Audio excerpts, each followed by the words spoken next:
Hello world, welcome to HTML series in Telugu. ఇది మన series లో సెకండ్ ఎపిసోడ్ ఫ్రెండ్స్. ఈ ఎపిసోడ్ లో మనం ప్రాజెక్ట్ స్ట్రక్చర్ గురించి మాట్లాడుకుందాం. ప్రాజెక్ట్ స్ట్రక్చర్ అంటే ఏంటి, అసలు ప్రాజెక్ట్ స్ట్రక్చర్ మనకి ఎందుకు అవసరం, దానివల్ల వచ్చే లాభాలు ఏంటి, ఇవి చూద్దాం. యాక్చువల్లీ ప్రాజెక్ట్ స్ట్రక్చర్ అనేది ఒక క్రూషియల్ టాపిక్. నార్మల్గా మనం ప్రోగ్రామింగ్ కెరియర్ స్టార్ట్ చేసేటప్పుడు లేదా ఏదైనా కొత్తగా నేర్చుకునేటప్పుడు ఎవరు మనకి ప్రాజెక్ట్ స్ట్రక్చర్ గురించి పెద్దగా మాట్లాడరు, చాలా మంది ఇగ్నోర్ చేస్తూ ఉంటారు. కానీ నా రియల్ లైఫ్ ఎక్స్పీరియన్స్ నుంచి చెప్తే ప్రాజెక్ట్ స్ట్రక్చర్ మనం బేసికల్గా స్టార్ట్ చేసేటప్పుడే ఇది కూడా మనం హ్యాబిట్ చేసుకుంటే చాలా మంచిది ఇది, ఈ ప్రాజెక్ట్ స్ట్రక్చర్ అనేది. ఎందుకంటే ఏ ఎంఎన్సీస్కి వెళ్ళినా, ఏ చిన్న కంపెనీకి వెళ్ళినా, పెద్ద కంపెనీకి వెళ్ళినా వాళ్ళు వర్క్ చేసే ప్రాజెక్ట్ పైన ప్రాజెక్ట్ స్ట్రక్చర్ అనేది ఆబ్వియస్గా ఉంటుంది. సో మనం నేర్చుకునే టైం నుంచే ప్రాజెక్ట్ స్ట్రక్చర్ ఎలా ఉంటుంది, దానివల్ల యూజెస్ ఏంటి అనేది మనం ముందే నేర్చుకుంటే మనకు వర్క్ చేసేటప్పుడు కూడా చాలా ఈజీగా ఉంటుంది. ప్రాజెక్ట్ స్ట్రక్చర్ అంటే క్లియర్ గా లాజికల్ వేలో మనకి ప్రాజెక్ట్ కి అవసరమైన ఫైల్స్ కానీ ఫోల్డర్స్ కానీ ఎలా అరేంజ్ చేసుకోవాలి, ఏ ఫైల్ ఏ ఫోల్డర్ లో పెట్టాలి, కొన్నిసార్లు అక్కడే ఎందుకు పెట్టాలి అని కూడా కొన్ని ఉంటాయి. ఆ రూల్స్ అండ్ రెగ్యులేషన్స్. ఇక్కడ బేసిక్ గా మనం ఒక వెబ్సైట్ కి రిలేటెడ్ ప్రాజెక్ట్ ఎలా ఉంటుంది, ఆ ప్రాజెక్ట్ కి ఏం ఫైల్స్ అవసరం అవుతాయి, వాటిని ఎలా స్టోర్ చేసుకోవాలనేది మనం చూద్దాం. నేను ఆల్రెడీ ఇక్కడ విజువల్ స్టూడియో ఇన్స్టాల్ చేసి పెట్టుకున్నాను, లాస్ట్ టైం వీడియోలో మనం మాట్లాడుకున్నట్టుగా. ఇప్పుడు నేను ఒక వెబ్సైట్ రిలేటెడ్ ప్రాజెక్ట్ క్రియేట్ చేస్తాను. ఒక బేసిక్ వెబ్సైట్ రిలేటెడ్ ప్రాజెక్ట్ కోసం HTML ఫైల్స్ అవసరం ఉంటుంది వెబ్సైట్ కి స్ట్రక్చర్ ఇవ్వడం కోసం. CSS ఫైల్స్ అవసరం ఉంటుంది వెబ్సైట్ కి లుక్ అండ్ ఫీల్ ఇవ్వడం కోసం. జావా స్క్రిప్ట్ ఫైల్స్ అవసరం ఉంటుంది, జావా స్క్రిప్ట్ ఫైల్స్ వాడతాం. ఫర్ ఎగ్జాంపుల్ ఎక్కడైనా బటన్స్ ప్రెస్ చేస్తే యూజర్ ఇన్ఫర్మేషన్ వ్యాలిడేట్ చేయడం కోసం కానీ జావా స్క్రిప్ట్ వాడతాము. సో బేసికల్ గా ఇది ఉంటుంది. ఇంకా ఇమేజెస్ అండ్ వీడియోస్ ఉంటుంది. సో నేను ఇక్కడ ఆల్రెడీ ఒక ఫోల్డర్ అనేసి నేను ఎంచుకున్నాను నా సిస్టంలో. అలానే మీరు కూడా మీ సిస్టంలో ఎక్కడో ఒక దగ్గర మీకు నచ్చిన ప్లేస్ లో మీరు ఒక ఫోల్డర్ క్రియేట్ చేసుకోండి. నేను ఇక్కడ HTML అనేసి క్రియేట్ చేసుకున్నాను. ఈ డైరెక్టరీ లోపల, ఈ ఫోల్డర్ లోపల నా మెయిన్ ప్రాజెక్ట్ అనేది నేను క్రియేట్ చేస్తున్నాను. నా ప్రాజెక్ట్ కి పేరు మై సైట్ అని ఇస్తున్నాను. మీరు మీకు నచ్చిన పేరు ఇచ్చుకోవచ్చు.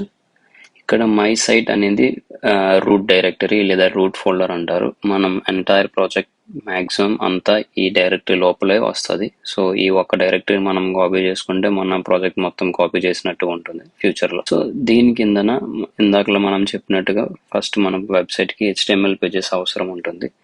సో HTML పేజెస్ అందరూ యూనివర్సల్ గా నార్మల్ గా index.html అని చెప్పేసి పేరు పెడతారు. ఇది మన ప్రాజెక్ట్ కి మెయిన్ పేజ్.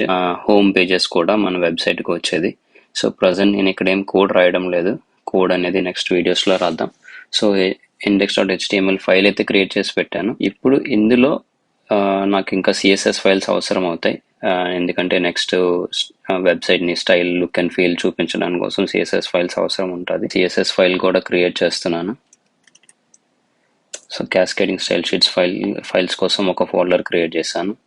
నెక్స్ట్ నాకు జావా స్క్రిప్ట్స్ ఫైల్స్ అవసరం అవుతాయి. జావా స్క్రిప్ట్ ఫైల్స్ కోసం JS ఫైల్స్ అని పెడుతున్నాను. ఇంకా ఇమేజెస్ ఫోల్డర్స్ ఉంటుంది. ఇమేజెస్ ఫైల్స్ ని మనం స్టోర్ చేయాలి. వెబ్సైట్ లో మనం అక్కడక్కడ ఇమేజెస్ చూపిస్తాము, వెబ్సైట్ లోగో కానీ లేదా ఇంకేదైనా ఇమేజెస్ కానీ మన వెబ్సైట్ లో చూపిస్తాం. ఆ ఇమేజెస్ ని అన్ని కలిపి ఒక ఫోల్డర్ లో పెట్టుకోవాలి. దానికోసం ఇమేజెస్ అని పెడుతున్నాను. సో ఇది బేసిక్ స్ట్రక్చర్. ఇంకా కొన్ని వెబ్సైట్స్ కి వీడియోస్ ఉంటాయి. వీడియోస్ కోసం ఒక ఫోల్డర్ క్రియేట్ చేసుకోవచ్చు, లేదా ఇంకా ఫైల్స్ ఉంటాయి వాటి కోసం వేరే ఫోల్డర్ క్రియేట్ చేసుకోవచ్చు. నార్మల్ గా ఇదైతే బేసిక్ స్ట్రక్చర్. దీనికి మించి యాడ్ చేసుకోవచ్చు ఇంకా అవసరం ఉంటే. ప్రస్తుతానికి ఇది సరిపోతుంది మనకి. సో వీటికి నేమింగ్ కన్వెన్షన్స్ కూడా ఉంటాయి ఫ్రెండ్స్. ఇప్పుడు నేను ఇక్కడ చూసారంటే మై సైట్ అని చెప్పి మై తర్వాత ఐఫన్ ఇచ్చాను నేను, _ అటువంటి స్పేస్ గానీ ఇవ్వలేదు. మై సైట్ అనేది. ఈ నేమింగ్ కన్వెన్షన్స్ కూడా ఇంపార్టెంట్. ఇక్కడ మనం యూజువల్ గా మై స్పేస్ సైట్ అని ఇస్తాము. అలా ఇవ్వడం వల్ల కొన్నిసార్లు ఇష్యూస్ అవుతాయి. ఏంటంటే అన్ని సిస్టమ్స్ ని స్పేస్ ఈక్వల్ గా తీసుకోలేవు. కొన్ని మై అనేది ఒక ఫోల్డర్ కింద, సైట్ అనేది ఒక ఫోల్డర్ కింద అయిపోతుంది. సో ఎప్పుడైనా హైఫన్ వాడడం మంచిది.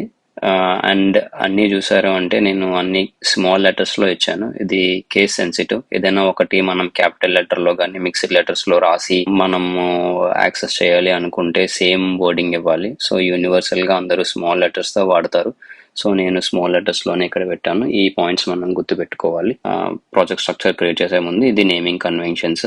సో అసలు ఎందుకు నేను ఈ ప్రాజెక్ట్ స్ట్రక్చర్ క్రియేట్ చేస్తాను, దీనివల్ల ఏం లాభం అంటే, ముందు మనకి నావిగేషన్ ఈజీగా ఉంటుంది.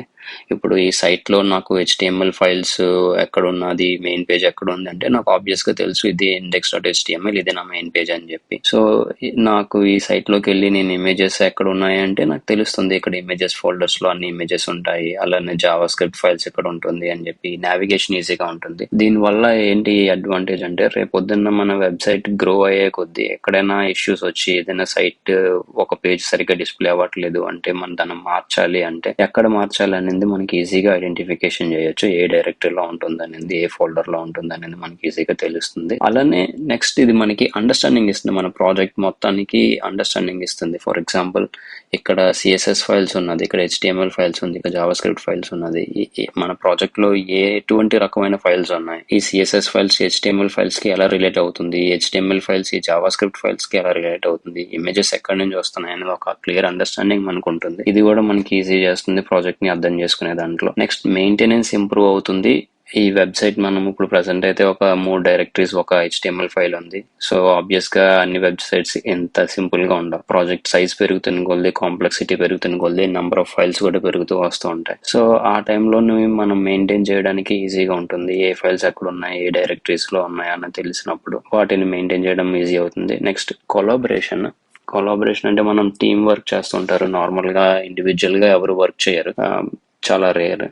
సో ఇదే ప్రాజెక్ట్ పైన మీ ఫ్రెండ్స్ మీరు వర్క్ చేస్తున్నారు అనుకోండి, వాళ్ళకి సపరేట్ గా వాళ్ళు ఒక దగ్గర పెట్టి మీరు ఒక దగ్గర ఫైల్ పెడితే వాళ్ళ అండర్స్టాండింగ్ వేరేలాగా, మీ అండర్స్టాండింగ్ వేరేలాగా ఉండి వేరేగా ఫైల్ పెడితే దాన్ని మెయింటైన్ చేయడం చాలా కష్టం. సో ఇద్దరు కామన్ గా అగ్రీ అయ్యి ఓకే జావా స్క్రిప్ట్ ఫైల్స్ అంటే అందరూ ఇక్కడే పెడతారు కాబట్టి నా ఫైల్ కూడా ఇక్కడే పెడతాను అన్న టీం వర్క్ ఉంటుంది.